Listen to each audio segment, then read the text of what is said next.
کیا آپ نے کبھی یہ سوچا ہے کہ اللہ نے فجر کی نماز ٹھیک اسی وقت کیوں رکھی جب ہماری نیند سب سے زیادہ گہری ہوتی ہے؟ یا عصر کی نماز عین اسی وقت کیوں فرض کی گئی جب ہمارے اندر دن بھر کی تھکاوٹ، چڑچڑاپن اور غصہ اپنے عروج پر ہوتا ہے؟ ہم میں سے بہت سے لوگ یہ سمجھتے ہیں کہ یہ صرف ایک عبادت کا طریقہ ہے یا یوں ہی کوئی وقت مقرر کر دیا گیا ہے، لیکن حقیقت میں یہ کوئی اتفاق نہیں ہے۔ اللہ نے 5 وقت کی نمازیں بالکل انہی وقتوں میں فرض کی ہیں جہاں آپ کی روح اور آپ کا دماغ سب سے زیادہ کمزور ہوتے ہیں۔ دن کی شروعات فجر سے ہوتی ہے، دنیا سے ملنے سے پہلے اللہ سے ملاقات۔ صبح کے وقت آپ کے جسم میں ایک خاص ہارمونل بدلاؤ ہوتا ہے جسے medical science cortisol awakening response کہتی ہے۔ یہ وہ وقت ہے جب رزق عطا کیا جا رہا ہوتا ہے اور فرشتے اپنی ڈیوٹی بدل رہے ہوتے ہیں۔ اگر آپ اس وقت سوتے رہ گئے تو آپ نے اپنے پورے دن کی بنیاد ہی کمزور کر دی۔ پھر آتا ہے ظہر کا وقت۔ دن کے بیچ میں جب آپ کام کر رہے ہوتے ہیں تو آپ کے جسم کا انرجی لیول گرنے لگتا ہے، فوکس ختم ہو جاتا ہے، دماغ تھکنے لگتا ہے اور انسان غلط فیصلے کرنے لگتا ہے۔ ظہر کی نماز آپ کے دماغ کے لیے اللہ کی طرف سے ایک پرفیکٹ نیورولوجیکل ریسٹ ہے۔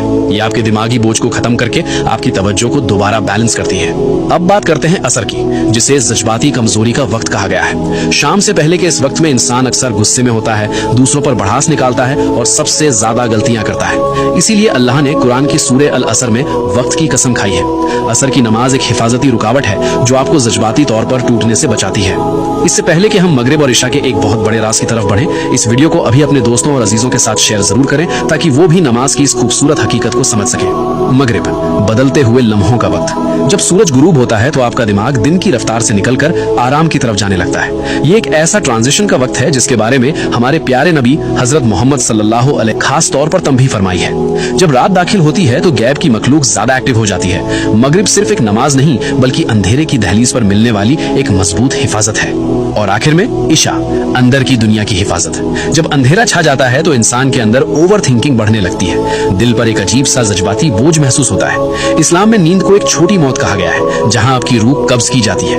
عشاء کی نماز غیب کی دنیا میں داخل ہونے سے پہلے آپ کی آخری حفاظت ہے۔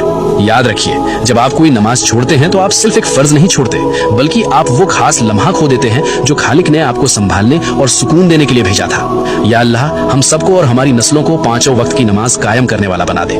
کامنٹس میں ایک بار دل سے آمین ضرور لکھیں۔